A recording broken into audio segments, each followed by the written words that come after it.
Welcome to This Week in Missouri Politics. Busy week in Missouri politics, and we are joined by the Speaker Pro Tem of the Missouri House of Representatives and Missouri businessman, John Wiemann. Welcome back to the show. Thanks for having me, Scott. So, shot out of a cannon, you come in, you deal with COVID stuff. I mean, it has been a unique, I guess it's a fitting for the times, unique first few weeks in the Missouri House of Representatives. Well, you know, I think you're partially correct, but it seems like every year I'm up there, it seems like it's the same thing. We always have something unusual that happens. So I kind of maybe it's your class. normal. Yeah, maybe it's your class just on or something. It's just it must be. It must be. Let's talk first about the thing that's on everyone's minds, COVID. There was some interesting data. I know it's so funny.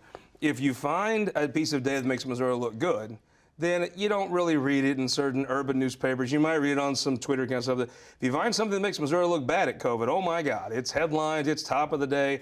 I guess someone somewhere in some liberal think tank found a statistic that they could hit Missouri with, and boy, they all pile on, don't they? You know, unfortunately, a lot of times Missouri's at the bottom of the list of a lot of things, and in this situation with the vaccinations, we were at the bottom of the list for a little while, I think, and now we're moving back up. And you know, the governor's doing a lot as best he can to try to distribute the vaccinations around the state and get it, you know, the needles in the arms as much as possible. And I think we're moving in the right direction. This past week or this week, the governor has reiterated that, you know, we're really getting the vaccinations out. We're getting them distributed in the right areas. I know there's a little bit of a tiff. Well, it's interesting to me. It's not like this is a ERA challenge, or it's not like they're documenting RBIs. You know, here's the problem I think with government sometimes, and it's a problem the public brings on. If you want folks to go by these numbers, the government is going to game the system to the numbers instead of to doing an effective job. A little bit like teachers. If you want teachers to teach to the test, and that's how you're going to judge things, they're going to teach you that test. And that's just, if that's how your judge is doing a good job, then you're going to work towards that. Sometimes I think people get so wrapped up in the numbers, like in any given day, the numbers fluctuate because the way the vaccines are distributed, the way the data is collected.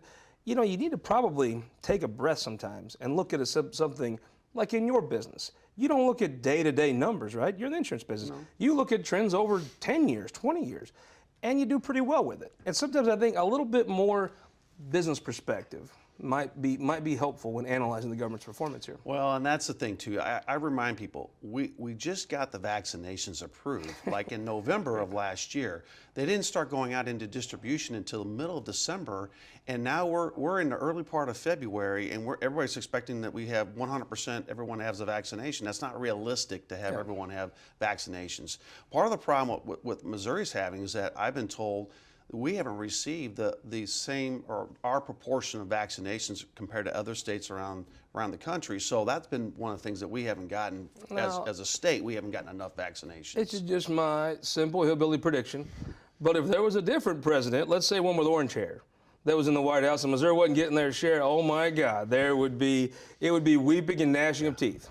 Well, probably. It just seems like you know, now that we're in a different administration, and you know, hopefully, you know, the president's come out and mentioned that this is one of his priorities. So we'll see if we can ramp up the vaccinations around the country. But I'm optimistic our governor has made the right decisions, is moving in the right direction.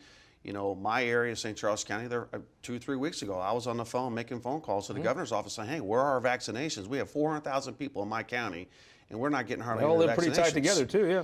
And so, and I know he's made some changes to make sure that we're getting our adequate supply of vaccinations. Let's talk about the response to COVID. The legislature's in session now, and a lot of folks have some ideas on maybe to cut back the local control of the response to a vaccination.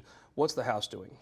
Well, the House is moving forward with legislation. I know the Senate as well, to try to really limit what the local health departments can do with regards to mandates and closing down and locking down businesses because of whatever the latest pandemic might be.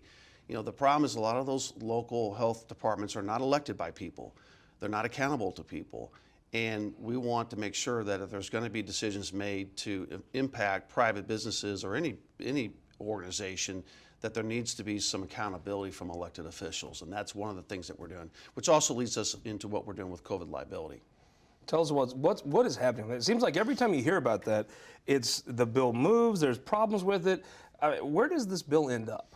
Well, Missouri, nothing is easy for us. We always like seem to to fight, complicate things. And, the COVID liability bill was moving along fairly well this regular session. We had a little misstep during a special session last year, but this year it was moving along fairly well. And then the Senate had a little bit of a problem. They had a couple senators that got sick with COVID, and we had to kind of hold off a week or two. And that's kind of where we're at right now. We're waiting for really the remaining senators to show up so we can get a vote on it. You hear the lawyers, and the lawyers, I'm sure, are going to make money off it. That's what COVID liability means to them. They're either going to make money or not. You're a businessman.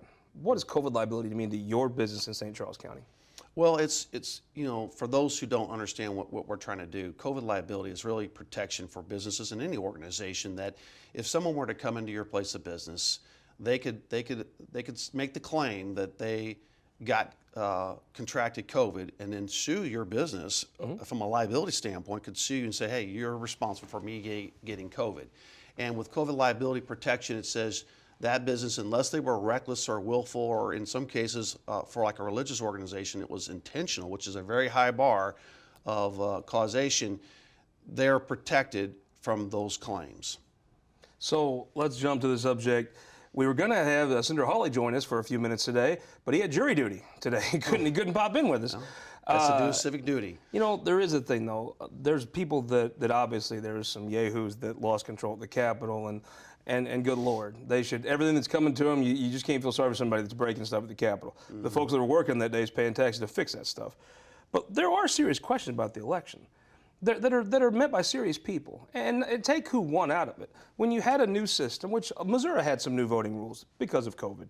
Other states did too. Tell me about what Missouri's doing to look at the changes to Missouri law. And did it work? Were they good? Well, we didn't have a lot of complaints about Missouri and our election results. I think because you guys won by so much, I think. We did well. But I will tell you this: we have over 11 initiative petition pieces of bills that have been filed. One that was filed by Representative Don Roan has filed some election integrity bills, IP bills by Representative John Simmons.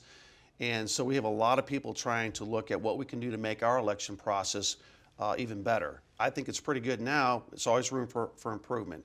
Looking at trying to ensure we have paper ballots, making sure the machines that we use are not being able to be compromised. There's a lot of things. So you want paper ballots if there is a election, you can audit those paper ballots, right? Correct. Just like saving your receipts, right? And a lot of counties already do that right now. I think I still owe you and half of Kansas City a beer over the Clean Missouri thing you guys won. That's right. I got to pay up on that. But the initiative petition thing, that's another area where we're trying to look to try to protect the integrity of elections as well, because we want to make sure that every congressional district, because right now when you go to get signatures, you only need to get 6 out of the 8. They skip the Boot Hill. That's what they skip. They always skip Boot Hill. So we want to make sure they're collecting signatures from Bring them city folks down Absolutely. And have them stand outside of the old Jim Hogs in Butler County and see if they can get signatures. Right. Be good for them. They can see the rest of the state.